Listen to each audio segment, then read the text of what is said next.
வணக்கம் மக்களே! இது உங்க என்னடா பாட்காஸ்ட். நான் உங்க தேவ் அபிஷேக். இன்னைக்கு நம்ம என்ன பார்க்க போறோம்னா, நம்ம என்னடா பாட்காஸ்ட்ல இருந்து ஒரு புது கன்டென்ட், அதாவது ஒரு புது டாபிக்க ஸ்டார்ட் பண்ணலாம் அப்படின்னு. அதாவது under rated movies, top hit movies, அடுத்து ஃப்ளாப் மூவிஸ் எல்லா மூவிஸோடத்தையும், அதாவது இப்போ ரீசென்ட் ரீசென்ட் டைம்ஸ்ல வந்த மூவிஸ் இல்ல. முன்னாடியே வந்த மூவிஸ், அந்த மாரி நமக்கு புடிச்ச மூவிஸ், நம்ம கடந்து வந்த மூவிஸ் எல்லாத்த பத்தியும் வார வாரத்துக்கு ஒரு மூவிஸ் எடுத்து பேசலாம் அப்படின்னு புது ஒரு ஐடியா வந்துச்சு. இந்த வாரத்துக்கு 96 மூவி. நமக்கு நெறைய பேருக்கு பிடிச்ச மூவி. 90ஸ், அதாவது முக்கியமா 90ஸ் கிட்ஸ்க்கு அதிகமா புடிச்ச மூவின்னே சொல்லலாம். சரி, இந்த மூவி பத்தி இன்னைக்கு பேசலாம் அப்படின்னு ஒரு கண்டென்ட்டோட ஐடியாவோட வந்திருக்கோம். சரி, ஃபர்ஸ்ட் ஆஃப் ஆல் இந்த மூவிய பத்தி ஒரு இன்ட்ரோ குடுறா அப்படின்னு. நெறைய பேர் எல்லாத்துக்குமே தெரியும்னாலும் சொல்றேன். இந்த மூவியோட டைரக்டர் வந்து சி. பிரேம்குமார். அடுத்து மியூசிக் டைரக்டர் வந்து கோவிந்த் வசந்தா. அடுத்து இந்த அ படத்துல மெயினா ஹீரோயின் வந்து விஜய் சேதுபதி, த்ரிஷா. நெறைய நெறைய ஆக்டர்ஸ் நடிச்சிருக்காங்க எல்லாருமே. ஆனா மெயின் ரோல் இந்த 2 பேருக்கு தான் மெயின் ரோல். மிச்சம் எல்லாருமே கொஞ்சம் படத்துல ஆனா அவங்க இன்வால்வ் ஆவாங்க. ஆனா அவங்க தான் அந்த கதைக்கு இதா அப்படிங்கிறீங்கன்னா, இந்த 2 பேரை வச்சு தான் ஃபுல்லா அந்த கதைய ஜேர்னர் எல்லாமே அப்படியே போகும். இந்த கதையோட ஜேர்னர் என்ன லவ். அதாவது லவ், ஸ்கூல் டேஸ்ல லவ் பண்ண அந்த லவ், அந்த ஃபிளாஷ்பேக் சீனு இதெல்லாம் வச்சு ஒரு படம். இந்த படம் இந்த வந்த டைம்ல இருந்து சில படங்கள்லாம் வந்து போயிட்டு அது ரொம்ப வருஷம் கழிச்சு அதுல இருக்கிறதுலாம் தெரியும். ஆனா இந்த படம் அப்படி இல்லை. வரும்போதே அதை பத்தி எல்லாத்துக்குமே பிடிச்சிச்சு. எல்லாரோட மனசையும் நின்னுச்சு. எல்லாரோட ஸ்கூல் டேஸ் எல்லாத்தையும் அது திருப்பி யோசிக்கிருந்துச்சு.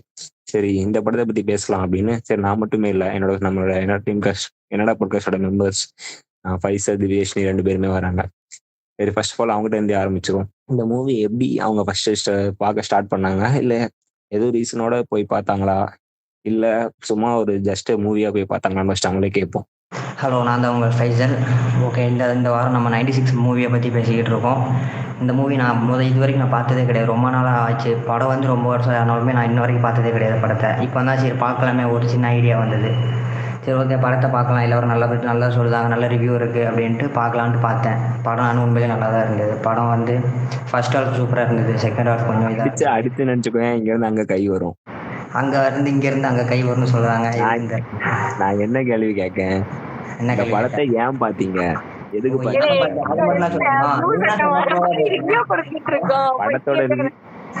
எனக்கு தோணதை பேசிட்டு இருக்கேன்.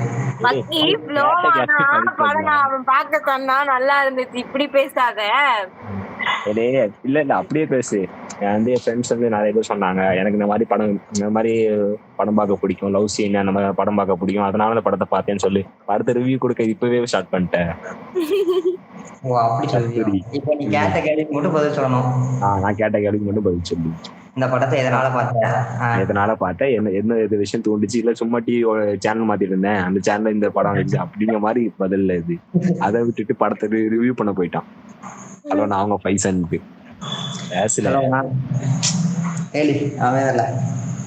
இப்போ ரீசெண்டாக தான் பார்த்தேன். அது வந்து எப்படி பார்த்தோம்னா, நான் ஃப்ரெண்ட்ஸ் சர்க்கிள்கிட்ட ரொம்ப நாளாக கேட்டுட்டு இருந்தேன், ஒரு ஃபீல் குட் மூவி வேணும், லவ் மூவி வேணும், நான் ரொம்ப நல்லா இருக்கணும் அப்படின்ட்டு ரொம்ப நாள் ஃப்ரெண்ட்ஸ் சர்க்கிள்கிட்ட கேட்டுட்டு இருந்தேன். அவங்க தான் என்ன சஜஷன் பண்ணாங்க 96 மூவியா. சரி, ஓகே அது எப்படி தான் இருக்குன்னு பார்க்கலாம் அப்படின்னு பார்த்தா தான் 96 மூவி. ஸோ உங்களோட ஃப்ரெண்ட்ஸ் சொன்னதுனால தான் நிறைய பேருக்கு இந்த ஒரு கேரக்டருக்குலாம் நம்ம கூடவே ஃப்ரெண்ட்ஸ் வருவானுங்க, இந்த படத்தை பாடுறா செம்மையா இருந்துச்சா அப்படின்ட்டு. சரி, அடுத்து டிடி, நீங்க எப்படி இந்த படத்தை பார்த்தீங்க சொல்லுங்க. Hello all, DD here. 96 படம் வந்து நான் ஏன் பார்த்தேன், எப்படி பார்த்தேன் அப்படின்னா, 96ன்னு எதுக்கு இந்த படத்துக்கு வந்து பேர் வச்சிருக்காங்க அப்படின்னு நான் ஃபர்ஸ்ட் வந்து யோசிச்சேன்.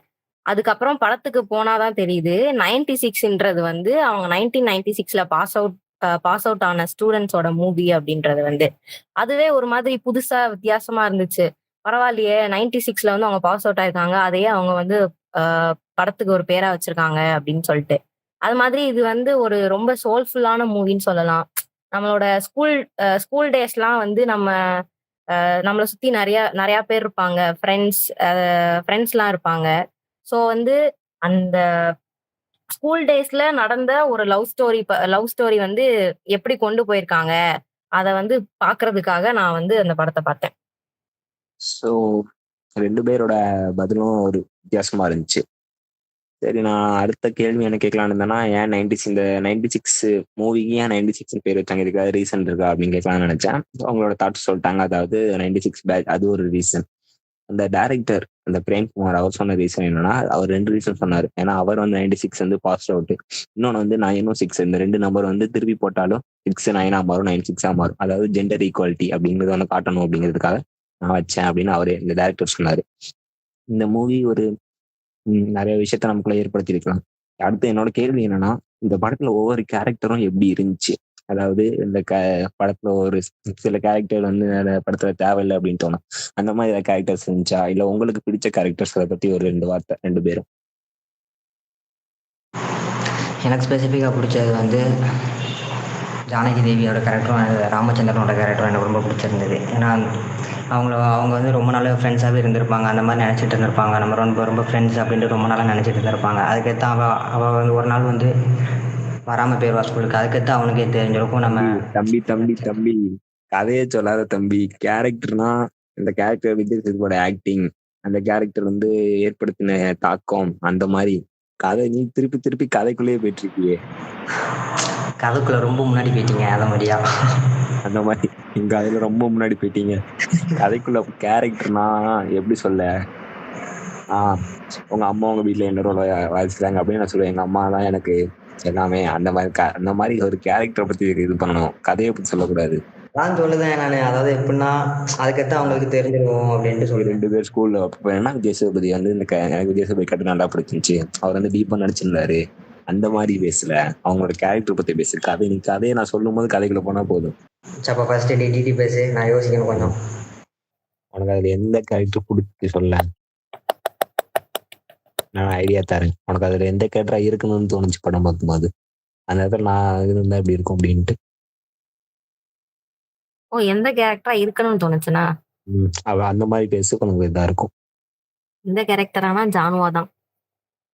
சரி, அப்ப அதை பத்தி ஜானு கேரக்டர் பத்தி பற்றி பேசு. இல்ல, எனக்கு ராம் கேரக்டர் தான் ரொம்ப பிடிச்சிருந்தது. ஜானுவா இருக்கணும் தான், ஆனா எனக்கு வந்து ராம் கேரக்டர் ரொம்ப பிடிச்சிருந்தது. பைசலே பரவாயில்ல போல. வயசுல நீ பேசல ராம பத்தி. என்னைக்குமே வயசுல நீ ராம பத்தி பேசல, வயசுலே பேச நம்ம பேச முடியாது அப்படின்னு தோணிடும் அவளுக்கு. அவன் தானே சொன்னான் அவன் ஜானு பத்தி பேசுறேன்னு. ஏதோ ஒண்ணு எதை பத்தி பேசுறானே. இந்த படத்துல நான் முழுசா அட்மையர் பண்ணது ராம மட்டும்தான். அப்ப ராம பத்தி பேசுறான். அவன் தானே சொன்னான் கௌரி கிஷன் பிடிச்சிருக்குன்னு, அவனை பத்தி பேச சொல்லு. ஏங்க சீக்கிரம் பேசுங்க, இல்லைன்னா 1.5 மணி நேரம் போயிரும். உட்காந்து இது பண்ணணுங்க உட்காந்து. பைசல் பேசு. அடே அப்படின்னா நீங்க பேச மாட்டீங்க ஃபர்ஸ்ட்னா. சரி நானே பேசுறேன், வெயிட் பண்ணு. ஃப்ளோ வர மாட்டேங்குதே. சரி யோசிங்க. சொல்லுங்க. அவன் வந்து இந்த உடம்பு சரியில்லாம வந்துட்டு ஒருக்கா அவன் வந்து பார்த்துட்டு இருக்கும்போது திரும்பி பாப்பா தெரியுமா? பாத்தியா? அப்படி பாப்பா இதே கேரக்டரை பத்தி பேசுங்களேன். சரி இருங்க நானே பேசுறேன். கேரக்டர் விட்டுருங்க 2 பேரும். இவ்வளவு நேரம் பேசலாம் வேஸ்டா போச்சு. சரி இப்போ பேசும். இந்த படத்துல கேரக்டர்ஸ், அதாவது பிளே பண்ற ஒவ்வொரு ரோல்ஸ், எல்லா கேரக்டர்ஸ்க்கும் ஒரு இது இருந்துச்சு, ஒரு சீன் இருந்துச்சு. அந்த ஹீரோ ஹீரோயின் அவங்க தான் எல்லா படத்துலயும் ஹீரோ ஹீரோயினுக்கு ஒரு ரோல் கொடுத்துருப்பாங்க. கேரக்டர் வந்து பேசும், எல்லாம் பண்ணும், இந்த கேரக்டர் மனசு பண்ணி. ஆனா இந்த படத்துல மட்டும் சுத்தி இருக்க எல்லா கேரக்டர் கூடயும் நம்ம இந்த படத்துல அவங்க இன்னொரு சீன்ல வரணுமே அப்படின்னு தோண வைக்கும். இந்த பிளாஷ்பேக் உள்ள போகும்போதெல்லாம் அந்த ஸ்கூல் டேஸ்ல இருக்க ஒவ்வொரு ஃப்ரெண்ட்ஸோட கேரக்டர்ஸ் எல்லாமே நல்லா இருக்கும். உண்மையான ஒரு ஸ்கூல்ல இருக்க கேரக்டர் மாதிரியே இருக்கும். அந்த அடுத்து விஜய் சேதுபதி அந்த வாட்ச்மேன் சீன் ஒன்று இருக்கும். அந்த கேரக்டர் வாட்ச்மேனுக்கு, அந்த ஸ்கூலோட வாட்ச்மேன் கேரக்டர், அதெல்லாம் பிரமாதமா அந்த ஒரு கேரக்டருக்கு என்ன கொடுக்கணுமோ அதெல்லாம் வச்சிருப்பாங்க. ஒவ்வொரு சின்ன சின்ன கேரக்டர்ஸுமே நல்லா இருக்கும். சில படத்துல ஃபுல்லா நிறைய ஹிட்டான படத்துல மட்டுமே ஹீரோ ஹீரோயினுக்கு மட்டுமே கேரக்டர் வச்சிருந்தாலும், இந்த படத்துல எல்லா இதுக்கும் ஒரு சின்ன சின்ன கேரக்டர் முக்கியம். ஆனா ஃபுல்லா நிறைய டைம்ஸ்ல ஸ்கிரீன்ல வரப்போறது அந்த ஹீரோ கேரக்டரும் ஹீரோயின் கேரக்டரும் தான். பட் மற்ற எல்லா கேரக்டரும் நம்ம கூட இன்னும் இந்த படத்துல கண்டிப்பா நம்ம உங்களுக்கே தெரியும். மற்ற ஸ்கூல் டேஸ் அந்த ஃபிளாஷ்பேக்ல வரும்போது நம்ம ஃப்ரெண்ட் இப்படி இருந்தான், இந்த கேரக்டர்ஸ் நம்ம இருந்தோம், எல்லா கேரக்டருமே நல்லா இருக்கும். சரி, அடுத்த கொஸ்டின்ஸ்குள்ள போகலாம். சரி, இந்த படத்துல சில சீன்ஸ் வந்து நமக்கு நின்று பேசும். அதாவது சீன் வந்து சைலண்டா இருக்கும், ஒரு இமேஜ் மாதிரி அப்படியே நிற்கும். அதனால அந்த சீன் நம்ம மனசுக்குள்ள ஒரு பேசும். டைரக்டரோட இது கட்டுன்னு சொல்லலாம். அந்த டைரக்டரோட வியூ அது வந்து நம்மகிட்ட நின்று பேசுற மாதிரி சில சீன்ஸ் இருக்கும். எல்லாத்துக்கும் ஒவ்வொரு வித்தியாசமான இது மைண்ட் இருக்கும். சில சீன்ஸ் அவங்களுக்கு வந்து வாழ்க்கையோட ஒத்து போகலாம், சில சீன்ஸ் அவங்க வாழ்க்கையில நடந்திருக்கலாம். சில சீன்ஸ் அவங்க மைண்டுக்குள்ள ஓடிட்டு இருக்கலாம். அந்த மாதிரி இந்த படத்துல சில எந்த சீன் அதாவது அந்த அந்த இடத்துல ஸ்டாப் ஆகி உங்ககிட்ட பேசுனுச்சு. இல்ல இந்த சீன் இப்ப இவ்வளோ இதா இந்த டைரக்ட் பண்ணியிருக்காரு. யாராலையும் எடுக்க முடியாது. இந்த சீன் செம்மையா இருந்துச்சுல்ல, இந்த சீன் அப்படி பேசுனுச்சுல, இந்த சீனுக்கு இந்த அர்த்தம் அப்படிங்கிற மாதிரி ஏதாவது சீன்ஸ் நீங்க பார்த்தீங்களா?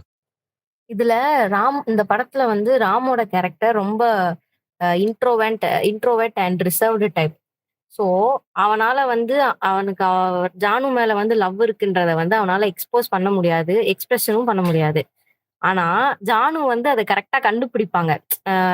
நம்ம வந்து லவ் பண்றோம் போல அப்படின்னு சொல்லிட்டு. அவனும் அத வந்து கொஞ்ச நாளுக்கு அப்புறம் தான் ரியலைஸ் பண்ணுவான். நம்ம வந்து ஃப்ரெண்ட்ஸ் கிடையாது. நம்ம லவ் பண்றோம் அப்படின்னு சொல்லி. அது மாதிரி என்னன்னா, நம்ம லவ் பண்றவங்க வந்து அமைதியா இருந்தாலும், சைலன்ட்டா இருந்தாலும், அவங்க கூட இருக்கிறது வந்து ஒரு மாரி ரொம்ப கம்ஃபர்டபுளா இருந்தா, அந்த லவ் வந்து ரொம்ப அழகா இருக்கும். அத வந்து இதுல கரெக்ட்டா எடுத்து சொல்லியிருப்பாங்க. அப்புறம் வந்து ஒரு காஃபி ஷாப்ல வந்து எப்படி ப்ரொபோஸ் பண்ணாங்க அப்படின்னு சொல்லி ஒரு சீன் வரும். அந்த அந்த சீன்ல வந்து அது வந்து ஜஸ்ட் இமேஜினேஷன் தான் ஜானுவுக்கு வந்து. ஆனா அதுவே வந்து ஒரு மாதிரி ரொம்ப ரியலா நடந்த மாதிரி, அவங்க கண்ணெல்லாம் கலங்கி ரொம்ப ஒரு எமோஷனல் டச்சோட சொல்லியிருப்பாங்க. அதெல்லாம் வந்து ரொம்ப சூப்பரா இருக்கும். அவ்வளவுதானா இருக்கா? ஏய் இருடா! திடீர்னு மைக் ஆஃப் பண்ண அப்புறம் என்ன தோணும்? நீ சொல்லுவல்ல, மைக் ஆஃப் அந்த ஒரு மாரி சவுண்ட் வரும்ல இடையில. அப்படின்னு. அது வரக்கூடாதுல்ல. அதுதான் ஆஃப் பண்ணி வைக்கிறேன். மைக் ஆஃப் பண்ணாதான் ஃப்ளோ போகும். நீ அப்படியே பேசினாலும் அவனுக்கு ஒண்ணும் தெரியாது. இன்னும் ஒரே ஒரு சீன். கடைசியா அவங்க 2 பேரும் அந்த ஏர்போர்ட்ல வந்து அவளோட அவ ஃப்ளைட்டுக்கு வெயிட் பண்ணிட்டு இருக்கிறப்போ, அந்த அவ அழுதுட்டு போற சீனு, அதெல்லாம் வந்து ரொம்ப எமோஷனலா இருந்துச்சு. அப்புறம் வந்து அவங்க ஸ்கூல் டேஸ்ல நடக்கிறது எல்லாமே வந்து ரொம்ப சூப்பரா இருந்துச்சு. அதாவது எப்படின்னா, நம்ம நம்ம கூட அத வந்து ரிலேட் பண்ணிக்கிற மாரி இருந்துச்சு. நம்ம கூட இருக்கிற சில கேரக்டர்ஸ்லாம் அப்படிதான் இருக்கும். அதே மாதிரி இருந்துச்சு. அவ்வளவுதான் தேவா. பைசல் இப்ப நீ பேசலாம். ஸ்டோரியை பேசலாம். அந்த சீன்ல அந்த ஸ்டோரி அப்படின்னு பேசலாம். பேசு. எனக்கு இந்த படத்தில் பிடிச்ச சீன் அப்படின்னா கொஞ்சம் இருக்குது. பார்த்துட்டு நல்லா இருக்கு, இந்த இடத்துல இந்த மாதிரி சீன் வச்சுருந்துருக்கலாம் அப்படின்னு தெரிஞ்சது நல்லா இருந்திருக்கு. அந்த மாதிரி கொஞ்சம் சீன்ஸ் இருக்குது. அது என்ன அப்படின்னு பார்த்தீங்கன்னா, அவள் வந்து உடம்பு சீக்காகி கொஞ்ச நாள் வராமல் இருந்திருப்பாள். அப்போது அவன் ரொம்ப ஃபீல் பண்ணிட்டு இருந்திருப்பான், பார்க்க முடியலையே அப்படின்ட்டு. அப்போ தான் அவன் ரியலைஸும் பண்ணுவான், நம்ம அவளை லவ் பண்ணுறோம் போல் அப்படின்ட்டு. அப்போது ஒரு நாள் அவள் வந்து மறுபடியும் வருவாள். மறுபடியும் ஸ்கூலுக்கு வந்து ஜாயின் பண்ண போகும்போது அவள் வந்து பார்த்துக்கிட்டே இருந்திருப்பான். எல்லோரும் போய் நல்லா விசாரிப்பாங்க, என்னாச்சு என்ன என்ன அப்படின்ட்டு. ஆனால் இவன் வந்து அப்படியே உட்காந்துருப்பான், என்ன செய்யன்னு தெரியாமல் அப்படியே உட்காந்துருப்பான் இடத்துல. அப்போது ஒரு லுக் விடுவா, அவள் வந்து பார்த்து திரும்பி பார்த்து ஒரு ஸ்மைல் பண்ணும்போது அந்த மாதிரி அந்த சீன்ஸ்லாம் நல்லா இருந்தது. எனக்கு ரொம்ப பிடிச்ச சீன்ஸ் அதுதான். அதுக்கடுத்து என்ன பார்த்தீங்கன்னா, அவளுக்கு வந்து ஒரு பர்த்டே வந்திருக்கும். பர்த்டேக்கு அவள் வந்து விஷ் பண்ணதை கூப்பிடுவாங்க. 3 பேர் சேர்ந்து பிடிச்சிருப்பாங்க அவனுக்கு, அவ்வளோ இதாக இருந்திருப்பாங்க. அப்புறம் வந்து அவள் பார்த்துட்டு என்ன இப்படின்ட்டு அவனோட மனசில் நெஞ்சில் கை வச்சு பார்க்கும்போது மயங்கி விழுந்துருவான். அது வந்து அவன் வந்து எவ்வளோ லவ் பண்ணுறான் அவளை அப்படின்ட்டு, அவளை பார்த்த ஒரு பயம், அந்த மாதிரி அதெல்லாம் நல்லா காமிச்சிருந்தாங்க. அதனால் அந்த சீன்ஸ்லாம் எனக்கு ரொம்ப பிடிச்சிருந்தது. வேறு ஏதாச்சும் இருந்தால் சொல்லுங்கள். எனக்கு சொன்னதை சொல்லல, எனக்கு சொன்னதை நான் சொல்ல முடியும். எனக்கு இது 2 தான் ரொம்ப பிடிச்சிருந்தது. ஸோ 2 பேர் பாயிண்ட் ஆஃப் வியூ படி பார்த்தா, இதுவே ஸ்னீக்கி நிறைய சீன்ஸ் பிடிச்சிருக்கு. அதே நம்ம ஃபைசலுக்கு அந்த 2-3 சீன்ஸ், அதாவது மற்ற சீன்ஸ்லாம் பிடிக்கணும்னா அந்த 2-3 சீன்ஸ் நாங்கள் இன்னும் பேசிச்சு. எனக்கு இந்த படத்துல ரொம்ப பிடிச்சது ஒரு 2 சீன் சொல்லலாம். அது ஃபைசல் சொன்ன அந்த ஒரு சீன், அவளுக்கு வந்து ரொம்ப ஃபீவர் ஆகி 4 நாள் லீவ் எடுத்துருவா ஸ்கூலுக்கு வராம. அப்பதான் ராமோட கேரக்டர் வந்து பேசும். அவனு சொல்லுவான், இத்தனை 10 அவ சின்ன வயசுல இருந்து 10th ஸ்டாண்டர்ட் வரை அவ கூட தான் படிச்சிருக்கா. அப்பெல்லாம் எனக்கு ஒன்றும் தெரிஞ்சது இல்லை. ஆனா அந்த 4 நாள் வராத போதுதான் அவளுக்கு தெரியுது அவ இல்லாம இருக்க முடியாது அப்படின்ட்டு. அவ அப்படியே திருப்பி வருவா கிளாஸ்க்கு வந்து அப்படியே உட்காந்துட்டு இவன் போய் பேசக்கூட மாட்டான். இவன் கண்ணில் ஒரு தயக்கம் எல்லாம் அப்படியே இருக்கும். இதெல்லாம் அப்படியே திரும்ப உட்காந்துட்டு திரும்பிட்டு அவன் முடிய இந்த பக்கம் திருப்பி விட்டுட்டு அப்படியே திரும்பும் போது அவர் கேரக்டர் அந்த இடத்துல ஒரு ஸ்மைல் இருக்கும். சொல்லும். அந்த ஸ்கூல் சீன்ல லவ்ங்கிற வார்த்தையா 2 பேர் வாயிலிருந்துமே வராது. இந்த ஒரு சீன்ல தான் 2 பேருமே நானும் லவ் பண்றேன் அப்படின்னு சொல்ற மாதிரி. இவனுக்கு அந்த பக்கம் அந்த பொண்ணோட கேரக்டர் சிரிக்கும், திரும்பி பார்க்கும். இவனோட ரியாக்ஷன் ஒண்ணுமே இருக்காது. ஸோ இவனோட லவ் வந்து எப்படின்னா அது வந்து ரொம்ப இன்ட்ரோவர்ட்டா காமிச்சிருப்பாங்க. ஸோ இந்த பக்கம் இவனால எந்த ஃபீலும் பண்ண முடியாது. ஏன்னா இவன் மனசுக்குள்ள அவ்வளோ ஃபீல் பண்ணி வச்சா என்ன ஃபீல்னே அவனுக்கு தெரியல. பட் இந்த ஸ்மைல் கியூட்டா இருக்கும். அதே மாதிரி இன்னொரு சீன், அந்த ஸ்கூல் முடிஞ்சிரும், ஸ்கூல் லைஃப் அதாவது எக்ஸாம் முடிஞ்சிரும். எக்ஸாம் போகும்போது பாலத்துல 2 பேர் சைக்கிள் போய் ஒரு பாலத்து மேல போயிட்டு இருப்பாங்க. ஆனா சைக்கிள்ல 2 பேர் பேசிட்டு அவளோட வீட்டுக்கு போறவள்ல நான் போயிட்டு வரேன் அப்படின்னு சொல்லுவா. சொல்லும்போது இவன் அப்படியே அந்த சைக்கிள் போயிருவா, இவன் அதே பாலத்துல அப்படியே நிற்பான். நிற்கும் போது அப்படியே யோசிச்சுட்டே இருப்பான் தலையை குனிஞ்சு. திருப்பி அவன் சைக்கிள்ல வந்துட்டு பென் எடுத்து மை அடிப்பான் மேல. மேல மை அடிச்சுட்டு அவன் பல்லுல கூட அந்த மை பட்டிருக்கும். அந்த மை பட்டுறது கூட தெரியாம அப்படியே சிரிப்பான். அந்த சீன்லாம் அப்படியே மனசுல அப்படியே நின்னுச்சு. அந்த சீனை எப்படி யோசிச்சாங்கன்னு தெரியல. ஆனா செமையா யோசிச்சிருக்காங்க. உண்மைக்கு அந்த டைரக்டர் ஹேண்ட்ஸ் ஆஃப் தான் கொடுக்கணும். சரி, நம்மளோட அடுத்த இது போலாம்.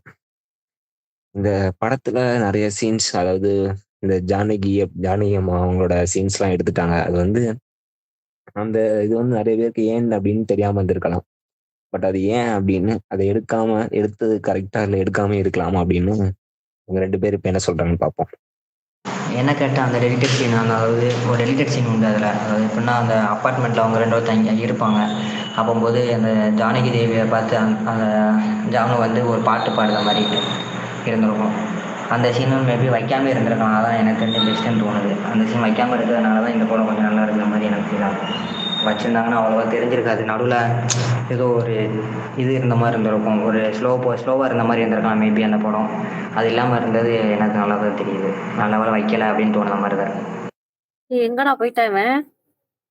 ஜானு வந்து சிங்கர் ஜானகிய வந்து போய் பார்த்து பேசுற இன்ட்ரோ குடுக்குற மாதிரி அந்த சீன் வந்து எனக்கு தெரிஞ்சது வச்சிருந்தா வந்து படம் லேக் ஆயிருக்கும்னு நினைக்கிறேன். ஏன்னா ஆல்ரெடி வந்து செகண்ட் ஹாஃப் வந்து கொஞ்சம் ஸ்லோ.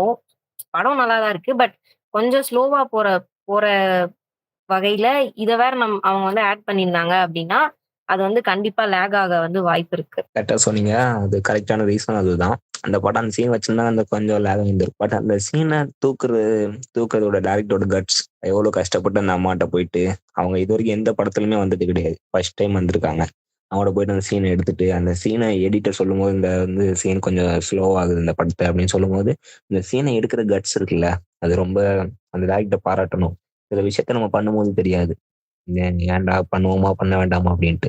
ஆனா நம்ம உள் மனசு சொல்லும் இது வேணாம், இது பண்ணோம்னா அது அந்த படம் அந்த சீன் வச்சிருந்தாலுமே அந்த படம் ஜெயிச்சிருக்கும். ஆனா கொஞ்சம் அந்த ஸ்லோ ஆகாம அப்படியே அந்த ஃப்ளோலயே நம்மளை கொண்டு போச்சு அந்த சீன் இல்லாம இருக்க போயிட்டு. ஸோ அந்த டைரக்டரோட கட்ஸ் அதை வந்து அந்த சீன்ல காய்ச்சிச்சு. இந்த படத்துல எடிட்டர், டைரக்டர், மியூசிக் டைரக்டர் எல்லாமே இந்த படத்துல நல்லா இருக்கு சொல்லலாம். அடுத்ததா நான் அந்த படத்தை கேட்க போறேன். இந்த படத்தோட பாடல்கள் கோவிந்த் வசந்தா அவரோட இந்த 3 பாடல்கள். இந்த படத்துல ஒன்று மெயின் கான்செப்ட் என்னன்னா, பாட்டுலாம் அப்படியே நம்ம காதுக்கு இனிமையா இருக்கும். பெரிய பெரிய மியூசிக் இருக்காது, பெரிய பெரிய மியூசிக் இன்ஸ்ட்ருமெண்ட்ஸ் இருக்காது. சிம்பிளான மியூசிக் இன்ஸ்ட்ருமெண்ட்ஸ் அப்படியே ஃப்ளோவா நம்ம காதுக்கு இனிமையான பாடல்களை கேட்குற மாதிரி 3 பாட்டு தான் இருக்கும். ஆனா 3மே நல்லா இருக்கும். அந்த 3மே பிடிக்காத யாருமே சொல்ல முடியாது.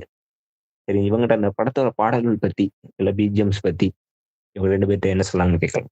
96 மூவியோட ட்ரெய்லர் வந்தப்போ அந்த 96 மூவியோட அந்த ஒரு ஃபர்ஸ்ட் அந்த ட்ரெய்லர்ல வந்த சாங் வந்து செம்ம ஹிட் ஆச்சு. அதே மாதிரி ஆனா அந்த அந்த சாங் வந்து படத்துல அவங்க கொண்டு வந்திருக்க மாட்டாங்க. அதாவது நம்ம ஜானகியோட இன்ட்ரோல மட்டும்தான் அந்த அந்த ஒரு லைட்டா ஒரு பிஜிஎம் மட்டும் வரும். அதுவே நல்லா இருக்கும். அதுக்கப்புறம் ராமோட இன்ட்ரோ வரும்போது ஒரு சாங் வரும். அந்த சாங் வந்து ஒரு மாதிரி எப்படி சொல்றது? நம்ம லைஃபோட கனெக்ட் பண்ணிக்கலாம் அந்த சாங்க. அதாவது ஒரு டிராவல் போட்டோகிராஃபரா இருக்கிறவங்களோட லைஃப் வந்து எப்படி இருக்கும் அப்படின்றத வந்து அந்த பாட்டுல ஃபுல்லா சொல்லியிருப்பாங்க. அது ஒரு மாரி நல்லா இருக்கும். ஒரு பிளிஸ்ன்னு சொல்லலாம் அந்த பாட்ட. அப்புறம் வந்து இந்த படத்துல வந்து அந்தாதின்னு ஒரு பாட்டு இருக்கு. அதுல வந்து பாட்டெல்லாம் தாண்டி கடைசில வந்து நம்ம நாசரோட வாய்ஸ்ல வந்து ஒரு சில டயலாக்ஸ்லாம் வந்திருக்கும். அதெல்லாம் ரொம்ப எப்படி சொல்றது? ஒரு மாரி ரொம்ப ஃபீல் பண்ணி எழுதியிருப்பாங்க. அதெல்லாம் வந்து நல்லா இருக்கும். அப்புறம் அப்புறம் வந்து லாஸ்ட்டா அந்த அந்தாதின்ற சாங் வந்து இந்த படத்துல வந்து வராது. பட் பிளேலிஸ்ட்ல இருக்கும். இந்த படத்துல வந்து அந்த அந்தாதின்ற சாங் வந்து எங்கேயுமே வந்திருக்காது. அப்புறம் இரவுங்கு தீயாய்ன்னு ஒரு பாட்டு இருக்கு. அதுவுமே வந்து ஒரு பொண்ணோட அதாவது 2 லவ்வர்ஸ் இருக்காங்க. அவங்களால சேர முடியல. அவங்களுக்கு மீட் பண்றதுக்கு டைம் கிடைச்சு, அவங்க கொஞ்ச நேரம் ஸ்பெண்ட் பண்ணி, அவங்கள விட்டு பிரியறப்போ அ அந் எ எவ்ளோ ஃபீல் பண்ணுவாங்களோ, அந்த ஃபீல் வந்து அந்த பாட்டுல இருக்கும். இதுவே சொன்ன மாதிரி தான். நிறைய பாட்டு வச்சிருந்தாலுமே நிறைய பாட்டு வச்சிருந்தா படத்தோட டைமிங் வேணா இதா இருக்கும். இந்த 3 பாட்டு அதுவும் நிறைய ரொம்ப நேரம்லாம் ஓடாது. லைஃப் ஆஃப் ராம்ல இந்த பாட்டுல வர ஒவ்வொரு வார்த்தைகளுமே செமையா இருக்கும். நிறைய பேர் இந்த பாட்டை நீங்க கேட்டீங்கனாலே ஒரு தனிமையில நீங்க இருந்தீங்கன்னா, அது தனியா டிராவல் பண்றீங்க, இல்ல தனியா வேற எங்கேயோ இருக்கிறீங்க அப்படின்னா அந்த பாட்டு கேட்டீங்கன்னா உங்களோட லைஃபோட அந்த வாழ்க்கை இருக்கும். அதுல எனக்கு பிடிச்ச வார்த்தைகள் சொன்னா, "இரு காரின் இடையிலே உரசும் புனையாய் வாழ்க்கை போதுமானதா." 2 காலுக்கு நடுவுல, அதாவது 2 காலுக்கு நடுவுல பூனை சுத்தி சுத்தி வருதுன்னா அதுக்கு வேற உலகம் கிடையாது. அந்த 2 காலுக்கு நடுவுல சுத்தி சுத்தி வருது. அந்த மாதிரி வாழ்க்கை இருந்தாலே வாழ்க்கை போதும் அப்படின்னு சொல்ற மாதிரி நான் ஹாப்பியா இருக்கேன். எனக்கு பெரிய உலகம், நான் எங்கதான் சுத்தினாலும் அந்த என்னோட வீட்டுல அதாவது என்னோட இடத்துல எனக்கு பிடிச்ச இடத்துல நான் இருக்கிறது அப்படிங்கிற மாதிரி நிறைய நிறைய இது சொல்லலாம்.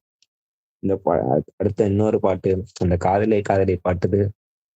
ரோட்ல 2 பேரும் தனியா நடந்து போகும்போது அந்த பிஜிஎம்மோட வரும். அதெல்லாம் செமையாவே இருக்கும்.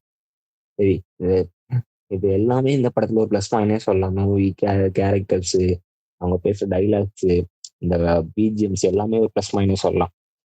லாஸ்ட் கேள்வியா அடுத்த கேள்வி என்னன்னா, இந்த 2 பேர் அந்த ஹீரோ ஹீரோயினுக்குள்ள லவ், அதாவது ஏதோ எந்த இதுவுமே இல்லை, இது 2 பேரும் சேர மாட்டாங்க. எப்படி சேர மாட்டாங்கன்னு நமக்கு முன்னாடியே தெரிஞ்சு போச்சு. ஏன்னா அவங்களுக்கு கல்யாணமே முடிஞ்சிரும்.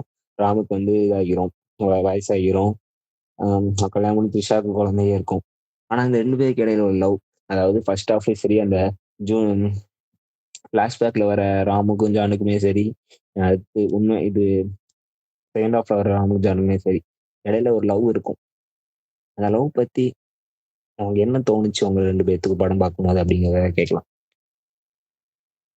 இந்த லவ் பத்தி சொல்லணும்னா, இந்த படத்துல ராம் ஜானு ஒண்ணா சேர்ந்திருந்தாங்கன்னா இந்த படம் இவ்வளவு அழகா இருந்திருக்குமான்னு எனக்கு தெரியல.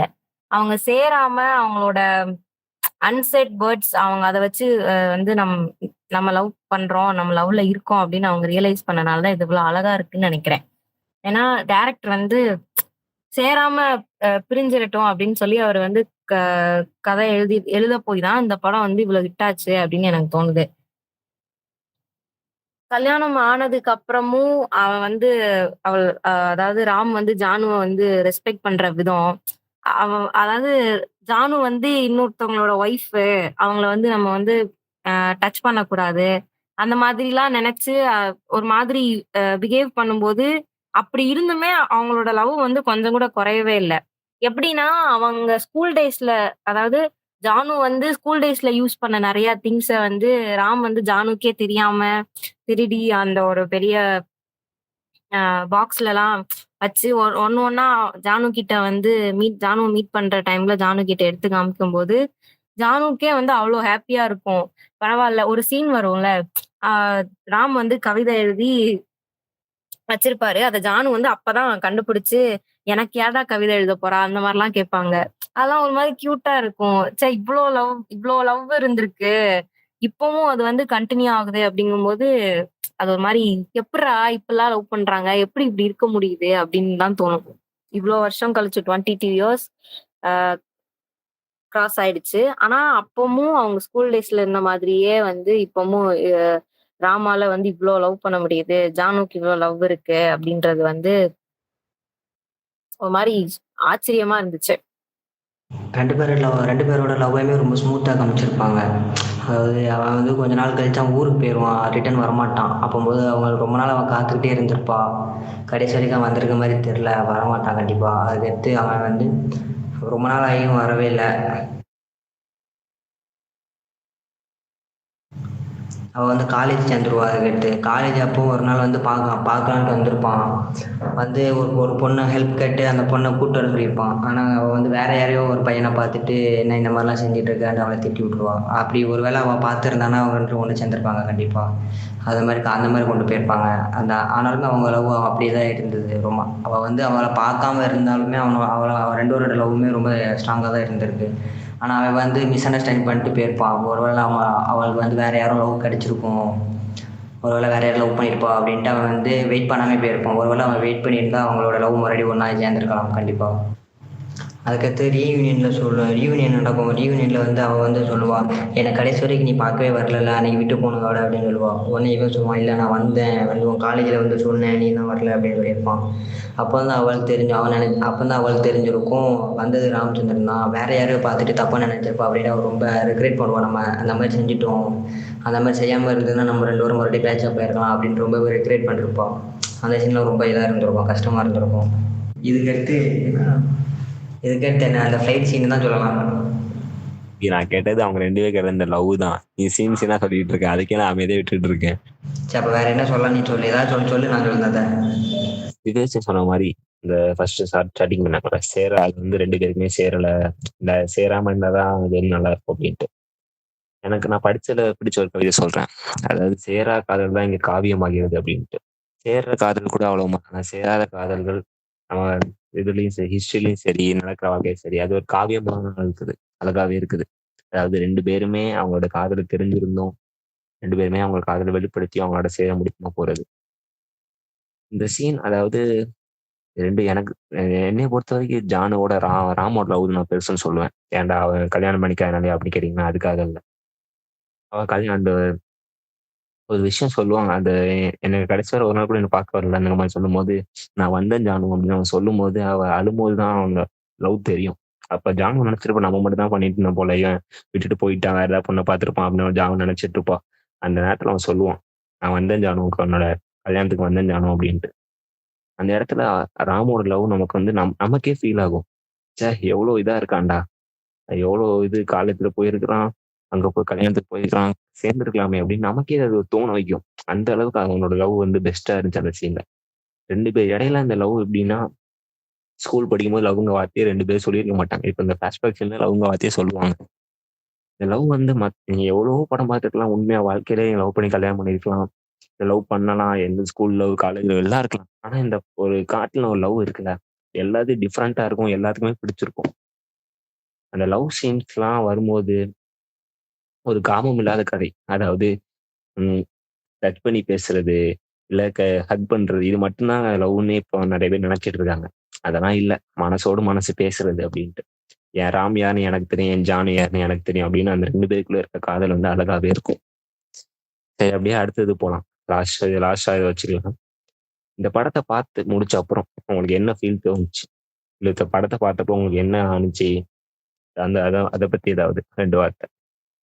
படத்தை பார்த்து முடிச்சப்போ மனசுக்குள்ள என்ன தோணுச்சு, என்ன தாக்கத்தை ஏற்படுத்துச்சு, என்ன உங்க வாழ்க்கைக்கு தேவையானது கிடைச்சு எடுத்துட்டு அப்படிலாம் எனக்கு ஒன்றும் அது ஒண்ணுமே தோணல, நீயே பேசுறது. ஒரு ஹோல்சமான படம் 96 வந்து ஒரு மாதிரி ரொம்ப ஃபீல் குட் மூவியா இருந்துச்சு. ஆனா என்னன்னா இவங்க சேராம இருக்க போய் தான் அந்த படம் நல்லா இருக்கு. ஒருவேளை சேர்ந்திருந்தா கொஞ்சம் லைட்டா வந்து வருத்தம் சொல்ல, சேர்ந்திருந்தா நல்லா இருந்திருக்குமோ அப்படின்னு சொல்லிட்டு.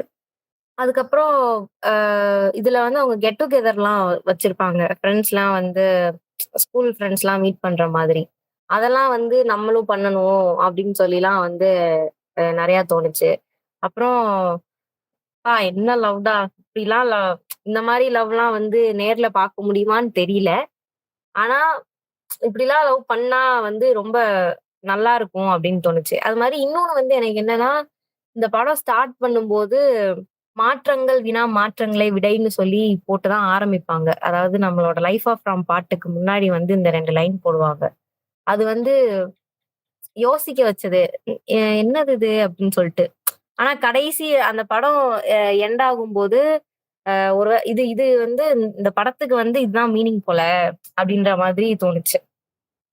2 பேருமே அவங்களோட டிஃப்ரெண்டான ஒப்பீனியன்ஸ், அவங்களோட பார்வை இந்த படத்தை பொறுத்து என்ன சொன்னாங்க. படம் நல்ல படமா அப்படின்னு கேட்டீங்கன்னா, மனசுக்கு பிடிச்ச படம். சில பேர் இந்த படத்தையும் சில பேர் பிடிக்காம இருக்கலாம், சில பேருக்கு ரொம்ப பிடிச்சிருக்கலாம், சில பேர் வாழ்க்கையோட கனெக்ட் ஆயிருக்கலாம். இந்த படத்துல இருக்க எடிட்டிங் சீன், ஒரு கேமராஸ் ஆங்கிள்ஸ், ஒரு டேரக்டரோட கட்ஸ், அவரோட கேரக்டரோட அதாவது அவங்களோட ஆக்டிங், விஜய் சேதுபதிலாம் இந்த அவரோட பெஸ்ட் மூவி ஆஃப் த, இன்னும் அவர் எவ்வளவோ படம் நடிக்கலாம், இன்னும் எவ்வளவோ அவார்ட்ஸ் வாங்கலாம். ஆனா அவரோட பெஸ்ட் ஆக்டிங் அப்படின்னு என்ன பொறுத்து கேட்டீங்கன்னா இந்த படம் சொல்லுவேன். ஒரு ஃபர்ஸ்ட் ஹாஃப்ல அவரோட தாடி அதெல்லாம் பார்த்துட்டு கோபக்கார ஒரு டயத்தை காட்ட போறாங்களோ அப்படின்னு நினைச்சேன். ஆனா ஜானு வந்த அப்புறம் அந்த ஷேவ் எல்லாம் பண்ணிட்டு ஒரு கேரக்டர் இருக்கும். நீ எவ்வளவு பெரிய கேரக்டர் இருந்தாலும் என் முன்னாடி நீ அடங்கிதான் ஆகணும். அதாவது இந்த லவ் முன்னாடி அந்த மாதிரி ஒரு டிஃப்ரெண்டான ஒப்பீனியன்ஸ் நல்லா இருக்கும் இந்த படம் என்னை பொறுத்த வரைக்கும். இந்த பாட்காஸ்டோட எண்டிங் வந்துட்டோம். இந்த படத்தை கண்டிப்பா எல்லாருமே ஒரு லைஃப்ல ஒரு தடவையாவது பாருங்க. எல்லா ஏஜுக்குமே, அதாவது 2K கிட்ஸ் 90s கிட்ஸ் அப்படிலாம் எதுவுமே கிடையாது. 90s காலகட்டத்தில் ஒரு நடந்த கதை. இப்போ அதை இப்போ ரிலீஸ் பண்ணு, அதை இப்போ நம்ம பார்த்தோம்னா நம்ம அந்த காலகட்டத்துக்குள்ள கொண்டு போவோம். இந்த படம் பார்த்த அப்புறம் எனக்கே 2 நாள் சேர்ந்துருக்கலாமே அப்படின்னு தோணும். சில நேரம் தோணும் ராமுக்கு ஜானு அவ்வளோ இதெல்லாம் கிடையாது. ஏன்னா ராம அவ்வளோ லவ் பண்ணலாம் அப்படி வித்தியாச ஒப்பீனியன்ஸ்லாம் தோணும். ஆனால் டேரக்டரோட நல்ல மூவினே சொல்லலாம். இது ஃபுல்லா அவரோட சாய்ஸஸ், அவரோட எடிட்ஸ், அவரோட இது. இந்த மாதிரி நம்ம தமிழ் சினிமா நாளுக்கு நாள் வாழ்ந்துட்டே வந்துச்சு. அந்த 2020 to 2024 ஒவ்வொரு படமுமே செமையான படம்னு சொல்லலாம். ஒவ்வொரு படமும் நின்று பேசும் அப்படிங்கிற மாதிரி சொல்லலாம். இன்னும் நம்ம தமிழ் சினிமால எவ்வளோ லவ் படம் இருந்தாலும், ரொமான்ஸ் படம் இருந்தாலும் 96 அது தனி. அது லவ் படம், லவ் மட்டும்தான் அப்படின்னு சொல்ல முடியும். டிஃப்ரெண்டான ஃபீல்ஸ், நம்மளோட ஃபிளாஷ்பேக்ஸ் எல்லாமே கொண்டு வரும். நிறைய நம்ம மெமரிஸ் எல்லாமே வரும். கண்டிப்பா இந்த படத்தை எல்லாரும் லைஃப்ல ஒரு டைமாவது பாத்துருங்க. ஏன்னா நீங்க ஒரு டைம் பாத்தீங்கன்னா அடுத்த டைம் அதுவே உங்களை பார்க்கணும்னு தோணும். சரி கைஸ், இந்த பாட்காஸ்டோட எண்டுக்கு வந்துட்டோம். அடுத்து உங்களுக்கு என்ன மூவி பத்தி நாங்க பேசணும் அப்படின்னு தோணுச்சுன்னா உங்களுக்கு இந்த மூவி பத்தி பேசுங்க. இது யாராலுமே பேசப்படல, இது எனக்கு ரொம்ப பிடிச்ச மூவி அப்படின்னு சொன்னீங்கன்னா அது கமெண்ட்ஸ்ல சொல்லலாம். அவ்வளவுதான். Tata bye bye guys.